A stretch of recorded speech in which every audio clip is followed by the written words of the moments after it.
Pemirsa, Ketua Umum Grip Jaya, Hercules Rosaria Marshall, bertemu Jenderal TNI Purnawirawan Sutioso di kediamannya di kawasan Cibubur, Jakarta. Dalam pertemuan tersebut, Hercules menyampaikan permintaan maaf secara langsung atas pernyataannya yang sempat menyinggung perasaan Sutioso.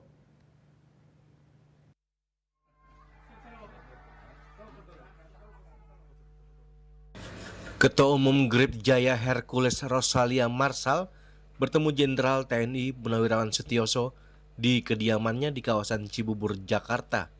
Dalam pertemuan tersebut, Hercules menyampaikan permintaan maaf secara langsung atas pernyataannya yang sempat menyinggung perasaan Sutioso. Ia juga menyerahkan kain adat Timor Leste sebagai permintaan maaf secara adat Timor Leste yang diterima dengan baik oleh Sutioso. Ia menambahkan ucapan tersebut merupakan spontanitas dan bersyukur Sutioso berkenan menerima permintaan maafnya. Selain kepada Sutioso, Hercules juga menyampaikan permintaan maaf kepada istri, cucu, anak, dan seluruh keluarga besar Sutioso.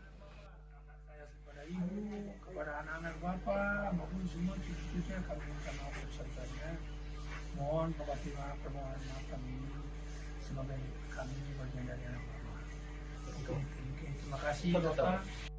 Sementara itu, Sutioso mengaku tak menyimpan sakit hati.